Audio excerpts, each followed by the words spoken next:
नमस्कार, India voice देख रहे हैं आप। मैं हूं आपके साथ समृद्ध मिश्रा। वक्त हो चला है देवभूमि समाचार का। कैबिनेट मंत्री गणेश जोशी ने हर घर तिरंगा अभियान को लेकर देहरादून में अपने आवास पर तिरंगा यात्रा निकाली, जिसमें उन्होंने सभी लोगों से आह्वान किया है कि वो भी 15 अगस्त को इसी के चलते अपने घरों में तिरंगा यात्रा को निकालें। जोशी ने कहा कि प्रधानमंत्री नरेंद्र मोदी ने प्रेरणादायक आह्वान पर विगत 3 वर्ष में हर घर तिरंगा अभियान के जन जन के मन में एक व्यापक जन आंदोलन के रूप में लिया है। गणेश जोशी ने अपने आवास पर जो है तिरंगा फहराया है और जनता से भी अपील की है कि देखिए आप भी अपने घर में 15 अगस्त को तिरंगा फहराएं। तिरंगा हमारी आन बान सम्मान का प्रतीक है। इंडिया की ताकत का एहसान आपने यूक्रेन युद्ध में देखा होगा, जब हमारे 20,000 बच्चे वहां पर छुपे थे, तब मोदी जी ने जेलेंस्की और पुतिन से बात की। उन्होंने कहा जिन बच्चों के हाथ में तिरंगा होगा वो सुरक्षित बाहर निकलेंगे। जहां 20,000 हमारे इंडिया के बच्चे वहां से निकले, वहीं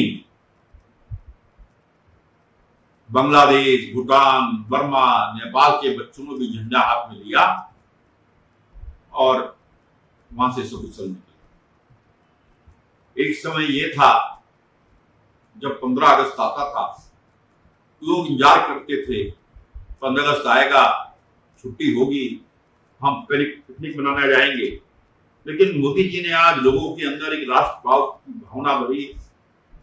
पिछले कई वर्षों से लगातार तिरंगा अभियान चल रहा है, घर घर तिरंगा लगाया जा रहा है और हमारी पार्टी ने भी 15 तारीख तक इस अभियान को, और सबसे बड़ी बात उसमें जहां पार्टी के कार्यकर्ताओं की भागीदारी हो रही है, वहां आम जनमानस का भी समर्थन इस यात्रा को मिल रहा है और हम सबको तिरंगे का सम्मान करना चाहिए, ये संदेश। विधानसभा अध्यक्ष ने अपने क्षेत्र में तिरंगा यात्रा निकालने का फैसला किया, जिसको लेकर कांग्रेस ने तंज कसा है। असल में कांग्रेस प्रवक्ता गरिमा दौसानी ने कहा कि विधानसभा अध्यक्ष अपने क्षेत्र में तिरंगा यात्रा निकालते हुए जरूर दिखाई देती हैं, लेकिन जब बात धराली जैसे आपदाग्रस्त क्षेत्रों की आती है तो विधानसभा अध्यक्ष का कोई अता पता नहीं होता। इतना ही नहीं, भाजपा अध्यक्ष का भी कोई अता पता नहीं होता। उनका कहना रहा कि इस दुख की घड़ी में वे नहीं नजर आते हैं, बल्कि दुख की इस बात की है कि जनप्रतिनिधि होने के बावजूद भी वे पीड़िता जनता से सुख लेने नहीं चाहते।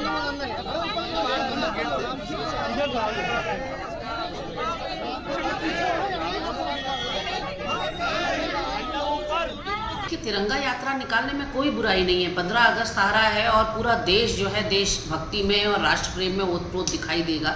ऐसे में विधानसभा अध्यक्ष अपने विधानसभा क्षेत्र में तिरंगा यात्रा निकाल रही है, उससे हमें कोई गुरेज नहीं है। लेकिन ये आपदाग्रस्त क्षेत्र में नहीं दिखाई पड़ी, ये एक जिम्मेदार पद पर आसीन है, ये सबसे बड़ा दुख है। वो जो दर्द है धराली के लोगों का, उत्तरकाशी का, देश और दुनिया के लोग उनके लिए प्रार्थना कर रहे हैं। अपेक्षाएं और आकांक्षाएं बहुत बढ़ जाती हैं जब आप सत्तारूढ़ दल में हों और जब आप जिम्मेदार पदों पर बैठे हों। आप देखिए, सत्तारूढ़ दल के प्रदेश अध्यक्ष महेंद्र भट्ट ने अभी तक आपदाग्रस्त क्षेत्र का दौरा नहीं किया, गोया वो कोई गुजरात या मध्य प्रदेश के भाजपा के प्रदेश अध्यक्ष हों। जैसे उनके अपने लोग नहीं थे धराली में जिनकी मौतें हुई और जो घायल हैं, उनको देखने तक नहीं गए, उनके संग संवेदनाएं व्यक्त करने नहीं गए, उनके आंसू पोंछने नहीं गए, उनके साथ इस दुख की घड़ी में सांत्वना देने तक नहीं पहुंचे। बड़े अभिभावक लोग जो होते हैं उनसे कुछ अपेक्षाएं होती हैं जनता की। वही विधानसभा अध्यक्ष जी तिरंगा यात्रा बेशक निकालें, लेकिन आपदाग्रस्त क्षेत्र में वो अभी तक नहीं गई। क्या ये उत्तरकाशी धराली के लोग उनके अपने प्रदेश के लोग नहीं थे? ये जो हताहत हुए हैं, क्या ये कोई और प्रदेश के जुपिटर ग्रह के लोग हैं क्या? जब अपने ही लोग अपने लोगों के साथ नहीं पहुंचेंगे दुख की घड़ी में, दुश्वारियों में, कष्ट के समय में, तो फिर किसके आगे रोना रोएगा आदमी? तो कहीं ना कहीं आप देखिए, पूरा भाजपा का संगठन अपने अपने जिलों में और विधानसभाओं में उनको निर्देशित कर दिया गया है बहुत ही व्यापक रूप से, वृहद रूप से तिरंगा यात्रा निकालने के लिए। यही निर्देश आपदा के समय पर भी तो दिए जा सकते थे। एक उपाध्यक्ष, एक महामंत्री, एक प्रदेश सचिव, एक प्रदेश प्रवक्ता नहीं दिखाई पड़ा वहां पर। पूरा संगठन जो है यहाँ बलबीर रोड में मुख्यालय में बैठकर यही जोड़ जंतर करने में रहा कि कौन सी जिला पंचायत में हमारा अध्यक्ष बन रहा है, कहाँ कहाँ ब्लॉक प्रमुख हमारा बन रहा है। तो लोगों की मौत हो रही है, होने दें इनकी बला से। कुल मिलाकर पत्थर दिल हैं ये लोग, संवेदनहीन हैं और कोई तरह की इनके अंदर नैतिकता और जमीर जिंदा नहीं।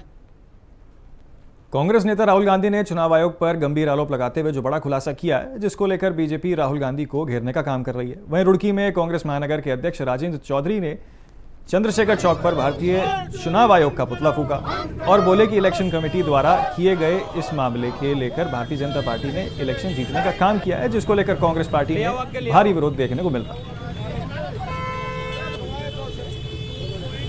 राहुल गांधी जी की ने और उनकी टीम ने एक लंबे समय तक पूरा सर्वे करने के बाद मैं सबूत के इलेक्शन कमीशन की हेराफेरी को प्रेस कॉन्फ्रेंस के माध्यम से उजागर किया, जिसमें उन्होंने ऐसे सबूत किए कि एक कमरे में 80 वोट है, एक बाप के 42 बच्चे हैं जिसकी खुद उम्र 52 वर्ष है और उसके बच्चों में 6 महीने 5 महीने 8 महीने का डिफरेंस है।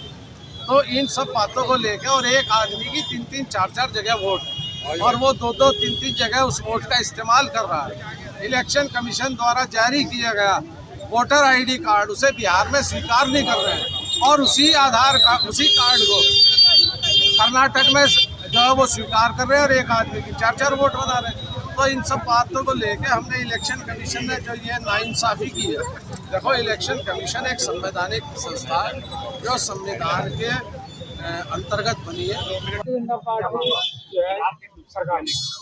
आगे इल्जाम नहीं है, इल्जाम होता है वो अगर झूठ में लगा दिया जाए, इसका कुछ सबूत ना। पिछले इलेक्शन से हम 2019 को इस चीज में लगे हुए पकड़ते धीरे धीरे इस चीज को ओपन किया। चुनाव आयोग से शिकायत ये है कि चुनाव आयोग सरकार का पिट्ठू बन गया। स्वतंत्र एजेंसी अगर इस तरीके से करने लगे तो डेमोक्रेसी बचाना मुश्किल हो जाएगा। ये जो लड़ाई आज राहुल गांधी जी लड़ रहे हैं, ये पार्टी विशेष की लड़ाई नहीं है, ये जनता की लड़ाई है, ये आम नागरिकों के हितों की लड़ाई है।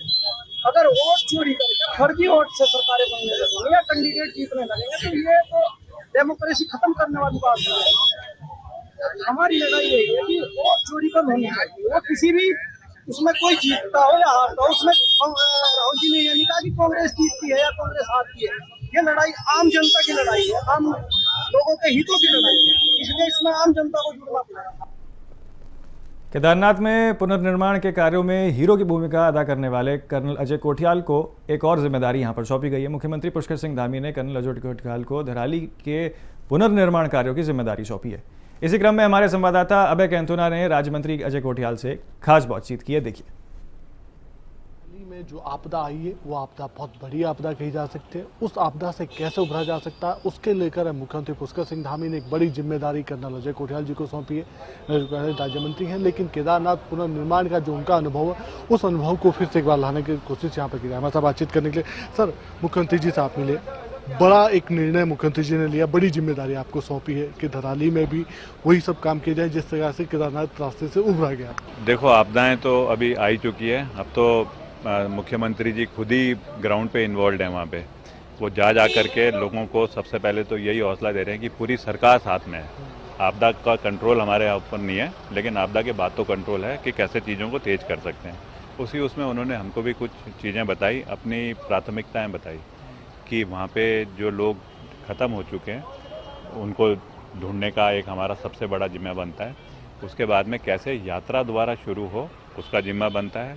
कैसे जो लोगों का नुकसान हो गया है, कैसे लोगों को ना उसी नुकसान को देखते हुए कैसे रिहेबिलिटेट करा जाए, उसी जगह पे वो एक मुद्दा बनता है जो कि इम्पोर्टेंस देने की ज़रूरत है, जो कि सीएम साहब की इम्पोर्टेंस है। इन्हीं को देखते हुए मैं जैसी मौसम खुलता है तो हरसिल जा रहा हूँ और वहाँ पे फिर एरिया को पूरा एक बार समझने के बाद में ग्राउंड पे, और उसके बाद फिर रूट को नीचे कैसे मेन लैंड जो कि उत्तरकाशी बोलेंगे उससे जोड़ने का जो तरीका है वो बन के और फिर सरकार के साथ में अपना प्लान प्रपोज कर रहा हूँ। केदारनाथ आपदा में आपका बड़ा अनुभव रहा है, क्योंकि आपदा के बाद जिस प्रकार से आपने पुनर्निर्माण वहाँ पर करे हैं, उन पुनर्निर्माणों के बाद जिस प्रकार से आज केदारनाथ उस छवि में आ पाया है, वैसे ही ये क्षेत्र भी आ सके उसके लिए कुछ प्लान आपने तैयार करा, कुछ लोगों की मदद, क्योंकि आप निम में भी रहे तो उन सब चीज़ों को बेहतर उस क्षेत्र को जानते हैं। देखो, वहाँ के जो लोकल हैं लोग, जो उनको सबसे बड़ा नुकसान हुआ है, लोकल्स की समझ को पहले तो खुद समझना, उनकी ज़रूरत को समझना, फिर वहाँ पे जो लोकल रिसोर्सेज हैं, लोकल रिसोर्सेज है मतलब वहाँ पे जो मैन पावर है ट्रेंड, एनआईएम के ट्रेंड युवा हैं, फिर उसके बाद में वहाँ पे जो मटेरियल किस प्रकार से अवेलेबल है और कैसे पुराना जो वो घाटी होती थी पूरी, जिसमें धराली भी एक बड़ा हिस्सा है, उसकी जो लोगों की, बाहर के लोगों की जो उम्मीद होती है जब वो आते हैं, देखते हैं धार्मिक और आध्यात्मिक और साथ में प्राकृतिक भावना से, उनको कैसे रीस्टैब्लिश करा जाए। और जितना ज़्यादा हो सके सबके दिमाग में, सबके अंदर एक बड़ा डेंट तो पड़ गया है, अब उस डेंट को धीरे धीरे कैसे कम करा जा सकता है। सबसे बड़ी चुनौती इस आपदा के बाद ये है कि जो लोगों का भरोसा उठा या जो उनकी आजीविका टूटी है, उसको कैसे वापस पटरी पर लाया जा सकता है, क्योंकि लोग पलायन करने के लिए वहाँ पर सोचेंगे, कुछ लोग तो जाने की तैयारी कर रहे होंगे। कैसे उन चीज़ों को रोका जा सकता है, उसके लिए क्या कुछ आपके जो अनुभव रहे हैं उस पर क्या आपने क्या सुझाया सर सरकार को कि चीज़ों को देखा जा सके? देखो, एक तो अगर स्पीड से हम रिकवरी कर सकें, जो लोगों का जो डैमेज हुआ है उसको ना तेज़ी से, समय को बचाते हुए अगर हम वापस दे सकें, और साथ में कैसे जो भावना, एक डर की भावना होती है, इतनी बड़ी आपदा आई है, उस भावना को अगर हम हटा सकें तो बहुत बड़ा कंट्रोल तो हम इस सिचुएशन को अपने आप ही कर लेंगे। अब बोलना बड़ा आसान है, उसको करने के लिए अलग अलग एजेंसीज़ हैं, उनका सबका एक साथ कैसे अमेलगमेशन हो, कैसे कोऑर्डिनेटेड एक एफर्ट बना करके और ये चला जाए। तो मेरे को लगता है कि जो केदारनाथ में मैंने सीखा इन्हीं सब चीज़ों का, वो शायद यहाँ पे पक्का चीज़ को आसान बनाने में मेरे काम आएगा। सर, कर्नल अजय कोठियाल का नाम जिस रूप में लोग जानते हैं, खासतौर पर उत्तराखंड के लोग, वो रिजल्ट देने वालों में हैं, तो आपको बड़ी जिम्मेदारी मिली है, तो क्या कुछ समझा जाए सर कि एक प्लान के तहत कब से काम शुरू होगा, और क्या लगता है सर कि कितने समय में हम लोग उभर पाएंगे, क्योंकि आपदा बहुत बड़ी है, जनहानि भी हुई है, माल भी हानि हुई है बहुत सारी। देखो, इसको तो मैं ये बोलूँगा कि केदारनाथ रिकंस्ट्रक्शन जब मेरे को जिम्मेवारी मिली थी और जब हमने शुरू करा था, तो सबसे पहले मैं उत्तरकाशी के ही युवाओं को लेकर के गया था। आज उसी उत्तरकाशी में आपदा रखी है, तो मेरे ख्याल से रिसोर्सेज हमारे पास बड़ी अच्छी हैं। उत्तरकाशी के धराली, जहाँ का ये डिज़ास्टर का सबसे बड़ा जहाँ पे नुकसान हुआ है, वहाँ के ना बड़े अच्छे माउंटेनियर्स, बड़े अच्छे ट्रेंड लोग हैं, जो कि केदारनाथ पुनर्निर्माण में भी थे, NIM के पुराने इंस्ट्रक्टर्स भी थे।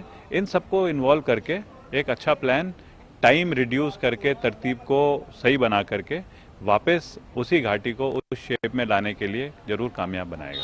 सर, एक आखिरी सवाल, अभी जो वर्तमान में रेस्क्यू चल रहा है या जो आपदा राहत के काम वहाँ चल रहे हैं, उसे किस रूप में आप देखते हैं? क्या बेहतर तरीके से चल पा रही है और चीज़ों की आवश्यकता है ताकि लोगों को और बचाने या उम्मीदें हैं जो टूट रही है उनको जीवित रखा जा सके?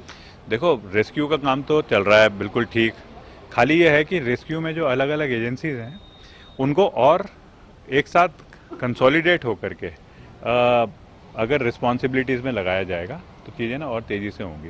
कुछ प्रॉब्लम तो रहेंगी, बरसात आती रहेंगी, मौसम ख़राब रहेंगे, हेलीकॉप्टर से हमेशा चीज़ें ऊपर नहीं पहुंच सकती हैं, तो ज़मीनी रास्तों को हमेशा किसी भी हालत में हमें तैयार करना है जल्दी से जल्दी, तो तब हमारी चीज़ें और अच्छी हो जाएंगी। थैंक यू सर बातचीत करने के लिए।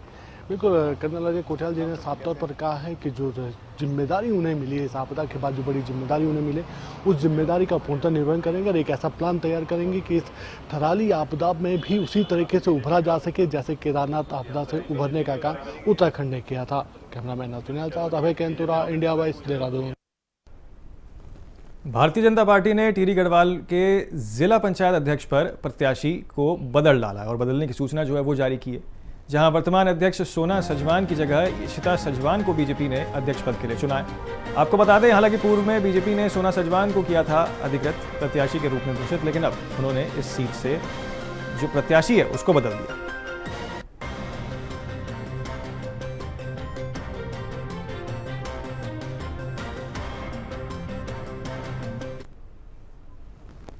हरिद्वार में मलेशिया सिविल सेवा के 33 प्रशिक्षक अधिकारियों को दल भारत सरकार के राष्ट्रीय सुशासन केंद्र के तत्वाधान में जिला मुख्यालय पहुंचा।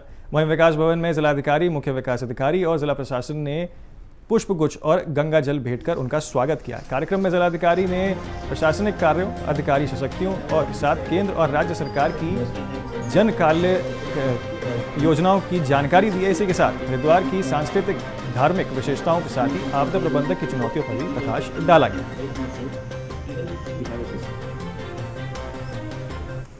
In Malaysia, so we have 32 participants who involved in this course. So we are from Malaysia to learn to get experience, to learn knowledge from India government. It's Faiza from, I'm from the Department of Atomic Energy Malaysia, under the Ministry of Science, Technology and Innovation. So many knowledge that I know about India and I know about culture, and I enjoy the time in India. And I will transfer my knowledge to my colleague in Malaysia, and I'm happy here. Thank you. इसमें जो Malaysian government के जो officers थे जिनकी training हो रही थी, आज उनका डिस्ट्रिक्ट ओरिएंटेशन डिस्ट्रिक्ट हरिद्वार में किया गया है, और उसमें उनको जो हमारे जिला प्रशासन, राज्य सरकार, भारत सरकार की क्या क्या योजनाएं चलती हैं या कैसे गवर्नेंस होता है, इसके बारे में उनके साथ चर्चा की गई, और उनका जो गवर्नेंस का मॉडल है उसको भी आज यहाँ से साझा किया गया। मलेशियन सिविल सर्वेंट, ये मिडिल लेवल के ऑफिसर हैं। ये 2 वीक ट्रेनिंग प्रोग्राम है, जिसमें पहला हफ्ता जो है हम लोग मसूरी में ले जाते हैं, जहाँ पे विभिन्न प्रकार के ट्रेनिंग मॉड्यूल्स हम लोग क्लासरूम में देते हैं। देन उसके बाद जो है आज से जो है हम लोग एक्सपोजर विजिटिंग का शुरू कर रहे हैं, जिसमें कि डिस्ट्रिक्ट एडमिनिस्ट्रेशन के साथ हम लोग अटैच करवा रहे हैं, और इस पे मेनली जो है इनका मुख्य उद्देश्य ये है कि कैसे डिस्ट्रिक्ट एडमिनिस्ट्रेशन के क्या रूल्स हैं, रेगुलेशंस हैं, कैसे टैक्स वसूल किया जाता है, ये तमाम चीज़ें हैं। इसके बाद ये जो है ये हमारा सेकंड प्रोग्राम है मलेशियन सिविल सर्वेंट के लिए, और एक प्रोग्राम और होना है। ये बेसिकली जो है आईटेक जो है ministry of external affair government of India के द्वारा जो है ये प्रोग्राम हम लोगों को national centre for good governance को ये रिस्पॉन्सिबिलिटी दी गई है। और न केवल जो है मलेशियन सिविल सर्वेंट, इसके अलावा और भी हम लोग ट्रेनिंग प्रोग्राम जो है इंडियन ओशन रीजन के लिए भी करा रहे हैं, जिसमें अभी तक national centre for good governance जो कि भारत सरकार का एक स्वायत्तशासी संस्थान है, जो कि ministry of personnel public grievance and pension के अधीन आता है, ये तमाम 47 कंट्रीज़ को हम लोग अभी जो है सिमिलर ट्रेनिंग प्रोग्राम हमें दे चुके हैं। खबर टिहरी से है, जहां जिला पंचायत अध्यक्ष चुनाव एक रोमांचक राजनीतिक थ्रिलर बन गया। भाजपा ने सोना सजवान की जगह अब जो है भाजपा ने पहले पूर्व अध्यक्ष सोना सजवान के प्रत्याशी बनाया, लेकिन अंतिम श्रेणी में टिकट बदलकर इशिता सजवान को प्रत्याशी घोषित कर दिया। इशिता के पहले निर्दलीय नामांकन किया था, लेकिन नाम वापस लेते ही भाजपा ने उन्हें अतिकृत कर दिया। मुख्यमंत्री व प्रदेश अध्यक्ष के आशीर्वाद से इशिता निर्विरोध अध्यक्ष बनी है। कांग्रेस ने पास बल किया, लेकिन मजबूत प्रत्याशी नहीं था। उन्होंने इशिता के समर्थन देने की योजना बनाई, जिसे भांपते हुए बीजेपी ने रणनीति बदली और इशिता को अपने पक्ष में कर लिया।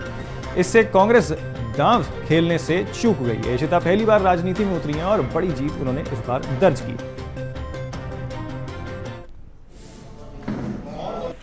मैं आपको बताना चाहूँगी कि जिला पंचायत सदस्य के लिए मुझे भाजपा पार्टी ने अधिकृत किया था, और उसके बाद जो मेरा नामांकन था अध्यक्ष के लिए वो निर्दलीय था, पर उसके बाद अब माननीय मुख्यमंत्री जी, प्रदेश अध्यक्ष जी, मेरी ताई जी सोना सजवान जी, उन्होंने मुझे आशीर्वाद दिया और मुझे अब अध्यक्ष के पद के लिए निर्वाचित कर दिया है, तो मैं उनका धन्यवाद करना चाहूँगी। मेरा सौभाग्य है ये कि सब मुझसे बड़े हैं, क्योंकि मैं मानती हूँ कि सबसे अच्छी जो पढ़ाई होती है, सबसे अच्छी जो शिक्षा होती है, वो अपने आसपास के लोगों से ही सीखी जाती है। तो मेरा सौभाग्य है कि सब मुझसे बड़े हैं और मैं सबसे सीखना चाहूँगी, और मैं चाहूँगी वो मुझे गाइड करें, मेंटोर करें। तो ये मैं, जैसा कि मैंने कहा, मैं बहुत लकी हूँ कि सब मुझसे बड़े हैं, और मैं पार्टी के और जो मेरे बड़े हैं उनके नक्शे कदमों पर चलूँगी। बड़ा सौभाग्य है टिहरी जनपद का कि 2 प्रत्याशी ऐसे थे जो भारतीय जनता पार्टी विचारधारा के थे, लेकिन जब हमने सीता और अपने सोना जी के उसमें देखा, तो सोना जी ने ही अपने आप कहा कि एक नौजवान को एक मौका देना चाहिए। मैं लगातार 10 साल में टिहरी जनपद की सेवा करते रही हूँ, तो उनके कहने के अनुसार, उनकी सोच के अनुसार हमने टिहरी जनपद को एक युवा जिला पंचायत अध्यक्ष के रूप में आज इशिता सजवान जी को यहाँ पे दिया है।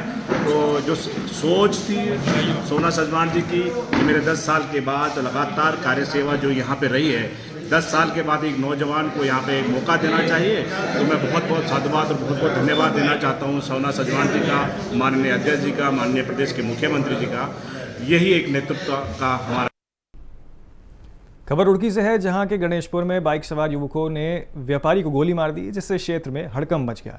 वहीं वारदात को अंजाम देने वाले मौके पर फरार हो गए। रुड़की में बाइक सवार युवकों ने एक व्यापारी को गोली मार दी, जिसके बाद वो घायल हो गया। वहीं घायल को उपचार के लिए सिविल अस्पताल भिजवाया गया था और पुलिस सीसीटीवी की मदद से अब फुटेज खंगाल रही है। हादसे के बाद लोगों की भीड़ मौके पर इकट्ठा हो गई, तो आरोपी मौके से फरार हो गए। सूचना पाते ही पुलिस मौके पर पहुंची और मौके पर पुलिस ने जांच पड़ताल शुरू कर दी है। वहीं घायलों को उपचार के लिए अस्पताल भिजवाया गया था।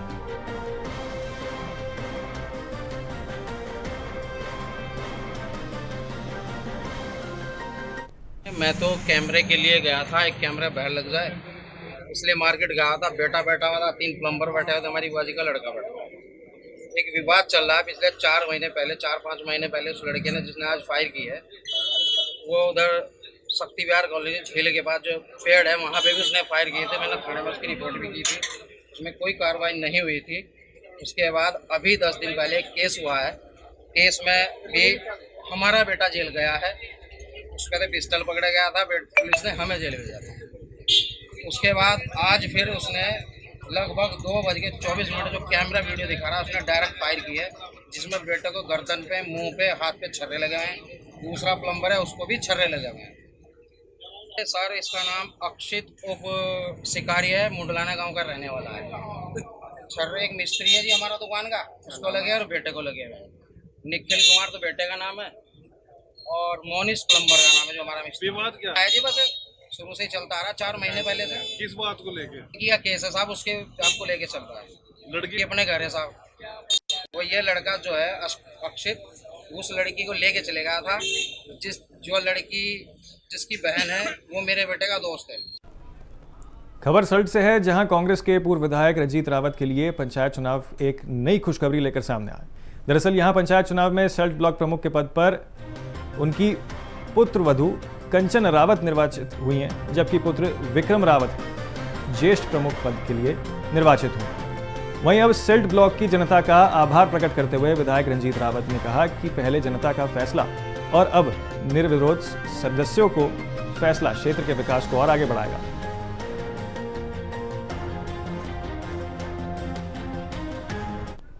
सल्ट क्षेत्र की जनता और सल्ट के सभी नवनिर्वाचित क्षेत्र पंचायत सदस्यों का आभार पक्ष विपक्ष के सभी क्षेत्र पंचायत सदस्यों का मैं धन्यवाद करता हूं। उन्होंने इस बार सल्ट में एक नई परंपरा को शुरुआत की है, जिसमें मेरी पुत्रवधू कंचन रावत को सल्ट का ब्लॉक प्रमुख, विक्रम रावत को ज्येष्ठ प्रमुख और कंचना देवी को कनिष्ठ प्रमुख जो है निर्विरोध निर्वाचित किया है। एक बार सभी क्षेत्रवासियों का, सभी क्षेत्र पंचायत सदस्यों का पुनः आभार, धन्यवाद, नमस्कार। आज विश्व हाथी दिवस मनाया जा रहा है। वहीं इस मौके पर उत्तराखंड का जिम कॉर्बेट नेशनल पार्क हाथियों के संरक्षण और संवर्धन का एक शानदार उदाहरण पेश कर रहा है। आपको बता दें कि हाथियों की संख्या में लगातार वृद्धि देखी जा रही है। वहीं प्रशासन द्वारा भी स्कूली बच्चों और स्थानीय लोगों को जागरूक करने में लगा हुआ है। विशेष कार्यक्रम के आयोजन जो है इस वक्त किया गया और आंकड़ों के हवाले से 2010 में कॉर्बेट में तकरीबन 989 हाथी थे, जो 2015 में बढ़कर 1035 हो गए और 2020 की गणना के हिसाब से 1260 से अधिक पहुंच गए। वहीं पूरे उत्तराखंड की बात की जाए तो हाथियों की संख्या 2200 से ज्यादा बताई जा रही है। देखिए पूरी जानकारी हमारी इस रिपोर्ट में। ये हाथी दिवस आज 12 अगस्त को मनाया जा रहा है। कॉर्बेट टाइगर रिजर्व में, आमडंडा में, एलिफेंट कैंप कालागढ़ में और कालागढ़ ट्रेनिंग सेंटर में अलग अलग स्थानों पर हाथी दिवस का आज आयोजन किया जा रहा है। और जो स्थानीय ईडीसी विद्यालय हैं, इनके बच्चों में जागरूकता बढ़ाने के उद्देश्य से बच्चों को भी इसमें शामिल किया जा रहा है। जहाँ तक संरक्षण की बात करें तो हाथी एक लॉन्ग रेंजिंग एनिमल है, इसको इंजीनियर ऑफ द फॉरेस्ट भी बोला जाता है। तो इसके लिए एक विशेष चुनौती है वासस्थल प्रबंधन की। तो कॉर्बेट टाइगर रिजर्व में मेनली जो ग्रासलैंड्स हैं वो हाथियों का निवास स्थल है। तो कॉर्बेट टाइगर रिजर्व हमेशा वासस्थल प्रबंधन, हैबिटेट डेवलपमेंट के लिए काम करता आ रहा है। और जो कॉरिडोर्स की बात करें, क्योंकि लॉन्ग रेंजिंग एनिमल्स हैं तो इसलिए कॉरिडोर्स बहुत ही ज़्यादा इंपॉर्टेंट हो जाते हैं। तो कॉर्बेट टाइगर रिजर्व से एक लैंसडाउन रवासन कॉरिडोर है, जिसके थ्रू राजा जी से हाथी कॉर्बेट में एंटर करते हैं। और साथ ही उत्तरकाशी के धराली क्षेत्र में आई आपदा से निपटने के लिए रेस्क्यू और राहत कार्य तेजी से चल रहे हैं। पीडब्ल्यूडी विभाग मलबा हटाने में जुटा हुआ है। विभागीय सचिव पंकज कुमार पांडे के अनुसार खीरगाड़ में आए मलबा लगभग 50 फीट ऊंचा और 1 किलोमीटर क्षेत्र में फैला हुआ है। गंगोत्री की ओर से मलबा हटाने के लिए फोकलेन सहित कई मशीनें कार्यस्थ हैं। अब तक लगभग 100 मीटर मलबा हटाया जा चुका है, लेकिन बीच बीच में तकनीकी समस्याएं भी आ रही हैं। मलबा के अंदर पानी भराव और अन्य अवरोध तत्व मिलने से काम धीमा है। हाल में क्योंकि बहुत बड़े पोर्शन में लगभग 1 किलोमीटर के पोर्शन में मलबा है जो ऊपर से आया था खीरगाड़ से आया था मलबा, जिसकी वजह से पूरा वहाँ पर डैमेज हुआ है। और वो तकरीबन 50 फीट ऊंचा मलबा है। उसमें हम लोग गंगोत्री के साइड से क्लियरेंस चालू है, उसमें पोकलेन और ये सब मशीनें काम कर रही हैं। उसमें 3 मशीनें वहाँ पे चालू थी पहले। उसमें तकरीबन 100 मीटर हम लोग ने क्लियर कर लिया था। तो उसमें थोड़ा टाइम लग सकता है, क्योंकि ये भी देखना है कि कहीं उसके अंदर कोई और मतलब ह्यूमन बॉडी तो कोई नहीं है, तमाम चीज़ें उसको देख के करना है। कल एक डिस्कशन हुआ था कि कहीं पे जब हम लोग मलबा क्लियर कर रहे हैं तो उससे पानी निकल जा रहा है या कुछ और चीज़ें हो रही हैं, तो उसके लिए भी एक आज टीम यहाँ से 4-5 टेक्निकल लोगों की टीम यहाँ से गई है, धराली गई है, जो असेस करके बताती है कि थोड़ा गाइड करेगी कहाँ पे काम हम लोग करें, कहाँ पे नहीं करें काम। तो इसकी वजह से उसमें थोड़ा टाइम लगने की संभावना। फिलहाल के लिए उत्तराखंड की खबरों में इतना ही। जल्द होंगे हाजिर, आप देखते रहिए इंडिया वॉइस।